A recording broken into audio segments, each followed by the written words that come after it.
Esta mañana a los desayunos nos acompaña Rosa María Payá. Muy buenos días. Buenos días. Hija del disidente cubano fallecido Osvaldo Payá. ¿Qué supone para Cuba la muerte de Hugo Chávez y ahora esas elecciones con Nicolás Maduro diciendo cosas como las que estaba diciendo? Bueno, yo creo que los cubanos tenemos muy poca información sobre cuán unidos están los destinos de ambos países. Podemos suponer que la dependencia es bastante grande. Yo recuerdo que, por ejemplo, los apagones en La Habana se volvieron a sentirse en los últimos días que yo estaba allí, ya volvían a sentirse los apagones, pero esto es solo un síntoma. En realidad, ambos gobiernos, tanto el venezolano como el cubano, han sido muy herméticos al respecto de cualquier información y solo puedo decir que yo estoy segura de que los cubanos pues podrían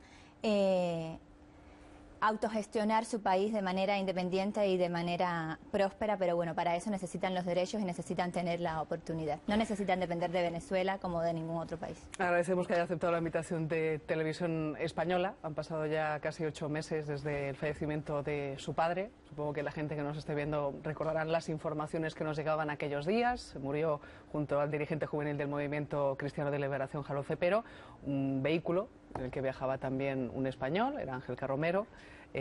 ¿Usted cree que hubo accidente, como dice la versión oficial? Bueno, yo no tengo una versión de qué ocurrió. Yo tengo algunos hechos confirmados y esos hechos confirman que no hubo un accidente.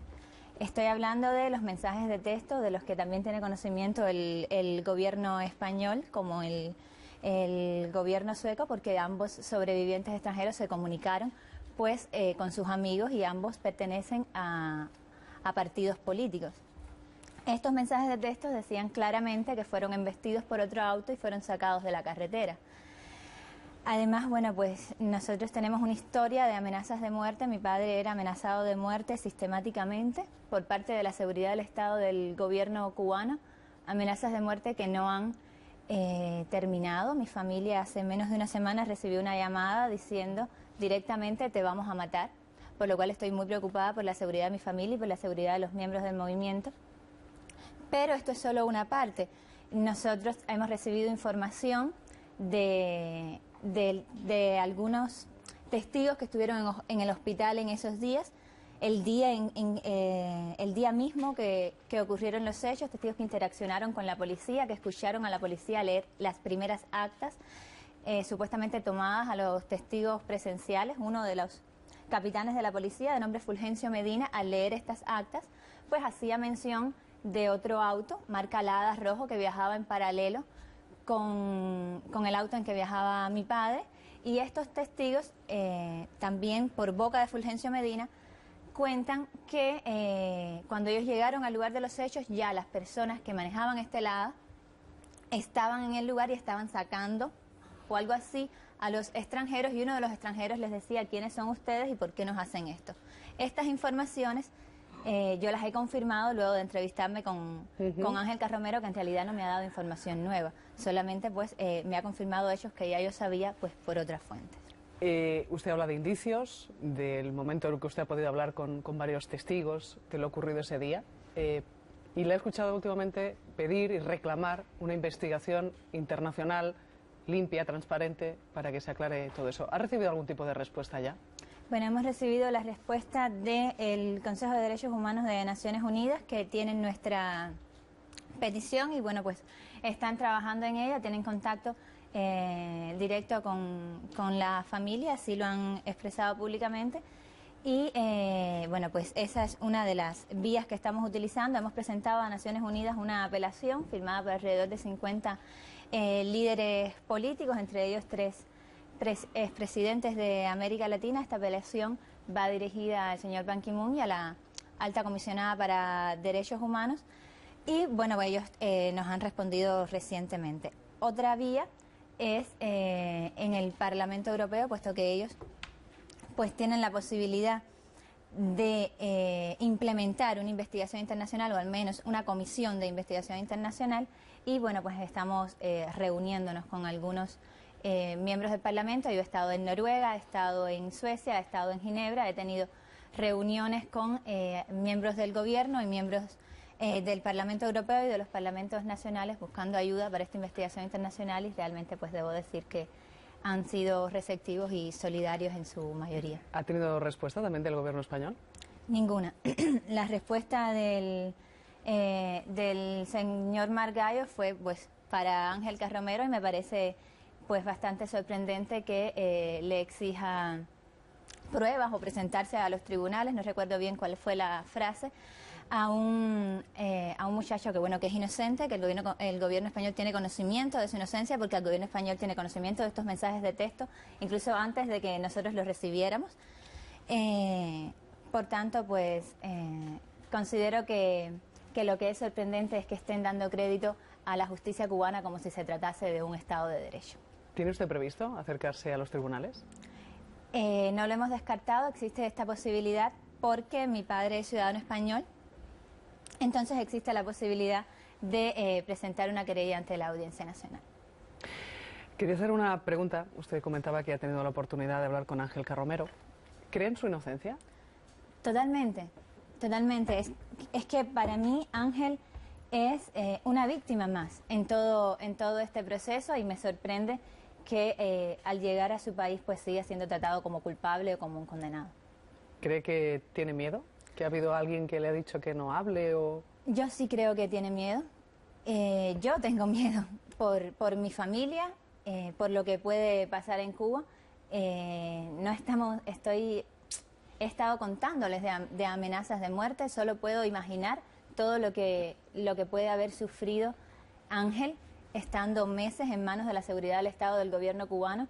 Y bueno, nosotros tenemos experiencia con la seguridad del Estado del gobierno cubano y sabemos cuán crueles y cuán eficientes pueden ser en sus tratamientos. ¿Qué aspiraciones tenía su padre en esa transición cubana? Bueno, pues mi padre, el Movimiento Cristiano de Liberación, estamos trabajando por cambios pacíficos, por cambios legales. Ir de la ley a la ley es algo que los españoles pues conocen bien. Consideramos que es la vía para que la transición se dé de manera pacífica.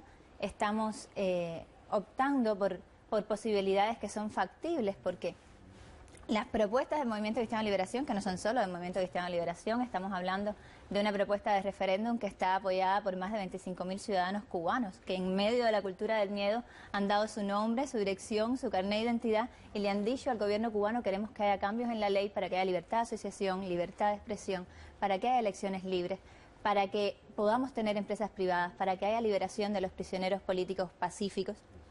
Esto ha ocurrido hace más de 10 años y el gobierno cubano respondió encarcelando a los 75, que justamente en el entorno de San José se cumplen 10 años de la Primavera Negra, y en todo caso pues aún no responden al clamor del pueblo cubano, que está exigiendo un cambio, y está exigiendo un cambio pacífico, está exigiendo un cambio legal, que en última instancia es una solución tanto para la oposición como para el gobierno, como para el pueblo, de que los cambios que se tienen que dar pues se den de manera pacífica y se den realmente hacia la prosperidad y la reconciliación del pueblo cubano. Porque para usted los cambios que ha habido en Cuba son mínimos. No, es que en Cuba no ha habido cambios. Yo estoy hablando de las condiciones de vida de los cubanos, del respeto de los derechos humanos, y esto pues no ha cambiado. Realmente hace alrededor de 4 años han comenzado una serie de reformas que están sobre todo pues encaminadas a la opinión pública internacional. Pues las condiciones de vida de los cubanos apenas han cambiado. Perdón. Realmente se alivia algún sector de la sociedad con alguna de estas reformas, pero no significa el respeto a los derechos humanos para todos, y no hay una sola razón para que eso no ocurra. Hay una petición de referéndum que es muy clara, que es legal. Esto sería una prueba de que el régimen cubano está cambiando, o de que el gobierno cubano está dando alguna señal de apertura. Mientras no se respeten las señales que vienen del pueblo y nos estemos fijando solamente en las maniobras del gobierno cubano, bueno, pues el pueblo cubano y las personas que están trabajando por sus derechos en Cuba, que están siendo reprimidas, porque a la vez que estas reformas han comenzado, la represión contra los miembros de la oposición en Cuba han aumentado, pues mientras la opinión pública internacional, la Unión Europea y bueno, pues todos los actores del mundo internacional no se fijen en las señales que vienen del pueblo, en las peticiones que el pueblo ya ha hecho de manera directa, pues seguiremos luchando en muchos sentidos solos. Hablaba usted de esas reformas, una de ellas es esa reforma migratoria. Usted aprovechó esa reforma también para venir en el mes de febrero, si no recuerdo mal, para salir de la isla. ¿Tiene cerrada ya la vuelta de regreso? No está cerrada, pero el plan es regresar en 2 o 3 semanas. Esta reforma migratoria, y es bastante ilustrativa, en este caso yo pude salir, pero por ejemplo Regis Iglesias, que está aquí en España, no ha podido regresar. Y hay muchas, o al menos tengo conocimiento de 3 o 4 casos antes de salir de Cuba, los que ya habían sido informados de que por el gobierno cubano de que no podrían salir. ¿Y teme que le puede pasar a usted lo mismo? Yo, en muchos sentidos, estoy en sus manos una vez que entro a Cuba, e incluso para entrar a Cuba. Hace 3 meses, el 7 de diciembre, yo cumplía con todos los requisitos de la ley para salir de Cuba, la ley antigua, y el gobierno cubano me dijo directamente, bueno, a través de sus oficinas de migración, tú no puedes salir del país. ¿Por qué? Eso no lo reservamos. O sea que la reforma no entrega los derechos a los cubanos porque condiciona la obtención del pasaporte a una serie de requisitos que son discriminatorios de los ciudadanos, requisitos como otros asuntos de interés público, donde cabe pues cualquier excusa, pero incluso si aceptamos que esta reforma alivia en algún sentido a algún sector de la sociedad, no entrega los derechos a todos, pero de todas formas el gobierno cubano pues se reserva el derecho de hacer con la ley lo que quieran, como me ocurrió a mí el 7 de diciembre, cuando yo cumplía con todos los requisitos y aún así me dijeron no puedes salir de Cuba porque no queremos. Y ya está. Interesante el testimonio de Rosa María Payá. Seguro que nuestros analistas de hoy tienen alguna cuestión que plantearle. Sí, buenos días, Rosa María. Buenos días. Vamos a ver, ¿qué le puede decir usted a la izquierda española que jalea, aplaude, apoya a un régimen que lleva 54 años privando de libertad a los ciudadanos, que evidentemente tiene unas condiciones de vida en algunos aspectos por debajo del umbral normal? La mítica sanidad cubana es un desastre, como nosotros lo publicábamos ayer en el diario ABC.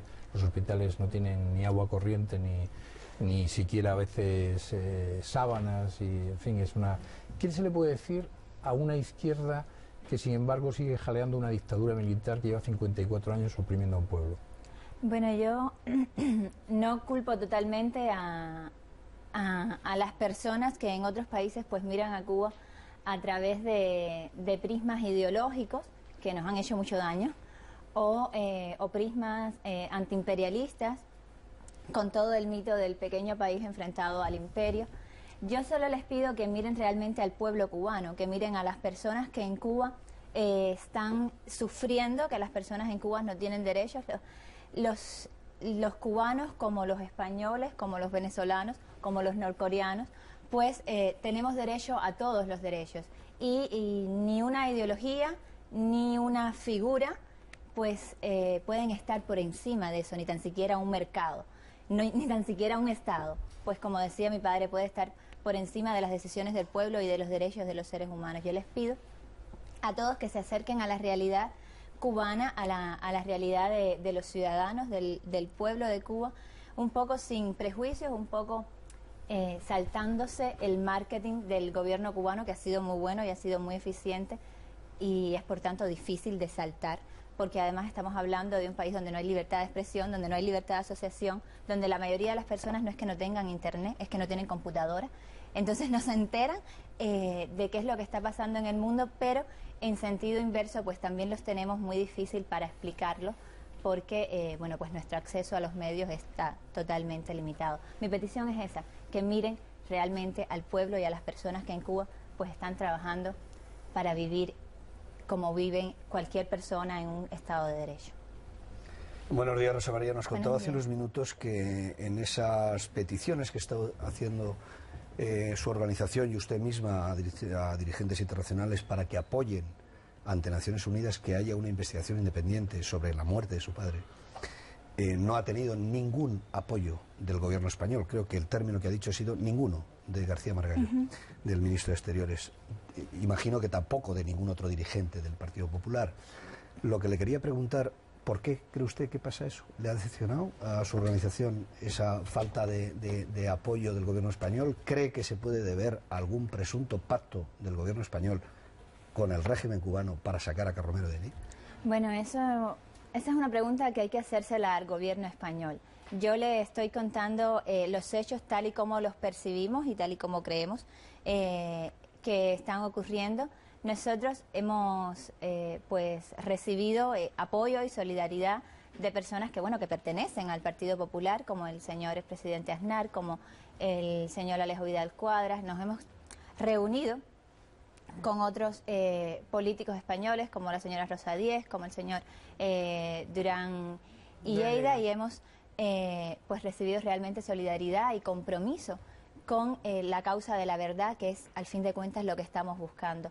¿Qué pactos hay entre el gobierno cubano y el gobierno español? Bueno, pues tendrán que explicarlo estos gobiernos. La realidad es que hasta ahora no es que no nos hayan ayudado, es que prácticamente están defendiendo al gobierno cubano o la justicia del gobierno cubano como si estuviéramos hablando de un Estado de Derecho, como si el juicio que se le hizo a Ángel Carromero, que fue anunciado como público, hubiese sido público realmente. Tuvo lugar en una ciudad tomada, literalmente tomada, con calles desviadas. Mis hermanos y yo estuvimos todo el tiempo que duró el juicio parados en la calle, detenidos por la fuerza, por una barrera metálica, con otra barrera de policías y de agentes de la seguridad del Estado que no nos permitió entrar a este juicio.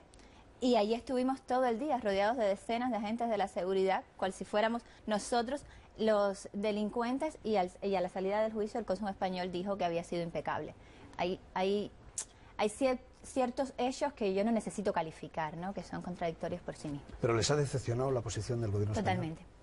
Una precisión antes de mi pregunta. ¿Alguien del PSOE de Izquierda Unida ha mostrado su interés por su caso?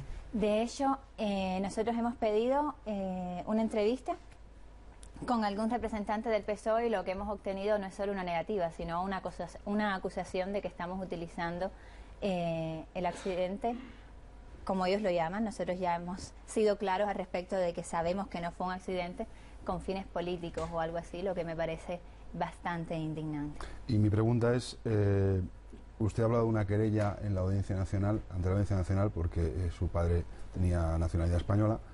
En el caso de que la presenten, ¿la situación de Carromero han estudiado les permitiría, al estar en tercer grado, que acudiera como testigo en esa querella? ¿Podría Carromero declarar en esa querella que ustedes presentarían en la Audiencia Nacional? ¿Lo han estudiado eso? Pues eso esperamos, dependerá de Ángel Carromero, también dependerá de las acciones que nosotros pues finalmente decidamos tomar. Pero en principio, ¿usted se lo ha preguntado a Ángel claro. Carromero si declararía en España en un caso de investigación de la muerte de su padre? ¿Se lo ha preguntado usted? Yo no se lo he preguntado directamente, yo estuve conversando con él pues para conocer todo lo que él sabía, para que me contara, y fue un diálogo pues muy fluido, fue un diálogo fraternal. Nosotros teníamos muchas cosas de qué hablar, no solamente de hechos concretos, sino bueno, pues también de sentimientos.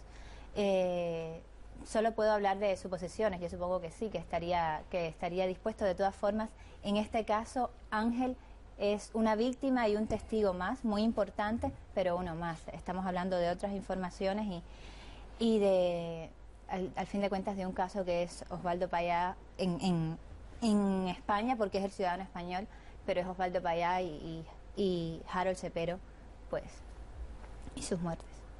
Pues agradecemos a Rosa María Payá que nos haya acompañado esta mañana aquí en los desayunos, en la televisión pública, en Televisión Española. Muchísimas gracias, muy amable. Muchas gracias a ustedes. Gracias.